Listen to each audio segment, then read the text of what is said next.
ceux qui vont être capables d'investir vont bâtir des fortunes colossales. C'est une période vraiment bénie pour la bourgeoisie et en particulier pour les grands détenteurs de capital.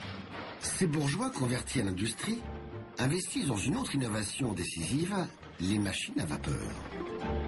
Ces nouvelles technologies, développées encore une fois en Angleterre, augmentent considérablement les capacités de la production. Marteau pour les forges, filature pour les métiers à tisser, les machines permettent de produire à très grande échelle. Textile dans l'Est, dans la région lyonnaise, dans le Nord, sidérurgie en Saône-et-Loire, enfin, c'est tout le pays qui s'industrialise, à commencer par les bassins miniers du Nord et du Sud de la France. Grâce à des techniques importées d'outre-Manche, on sait désormais aller chercher le charbon à grande profondeur et l'exploiter à une échelle industrielle. À Wallers-à-Rambert, ces galeries ont été reconstituées pour le tournage du film Germinal. C'est ici que Mac Lesguy, accompagné de l'historien Gérard Dumont, découvre la vie de mineur. Une nouvelle profession très dure qui s'exerce à plusieurs centaines de mètres sous terre. Pourquoi est-ce qu'on va chercher justement le charbon aussi profond? Tout simplement parce que dans le nord de la France, il est caché ce charbon.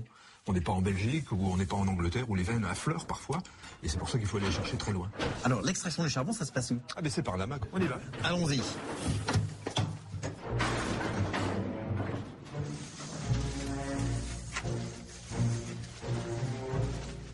C'est encore loin, Gérard? Il y a tout un réseau de galeries au fond. Les mineurs doivent parfois faire 1 kilomètre ou 2 avant de rejoindre leur taille. Ah oui, c'est immense, c'est long, ça prend 20 minutes.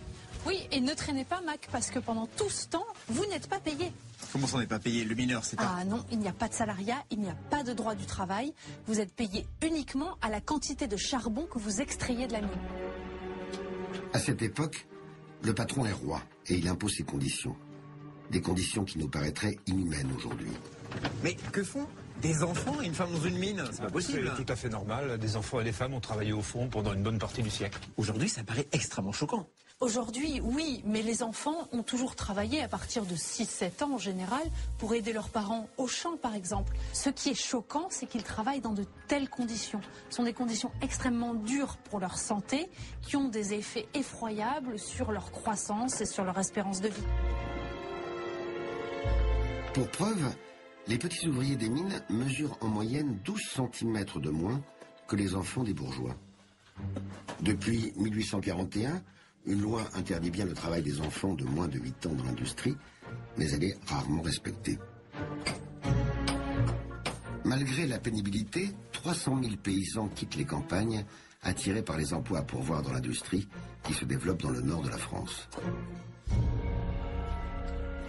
Marjolaine, pourquoi est-ce que ce charbon, c'est aussi important à l'époque? C'est l'or noir de la révolution industrielle. C'est 4 fois plus efficace que le bois pour un volume, vous le voyez, très réduit. Et donc, on s'en sert pour tout et pour produire l'énergie dont l'Europe entière a besoin.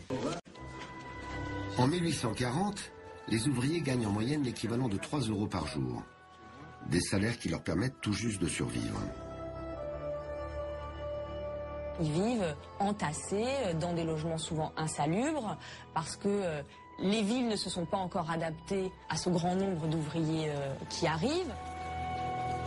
Ces terribles conditions de vie des mineurs et des ouvriers, le grand écrivain Victor Hugo les décrira dans son célèbre roman « Les Misérables ».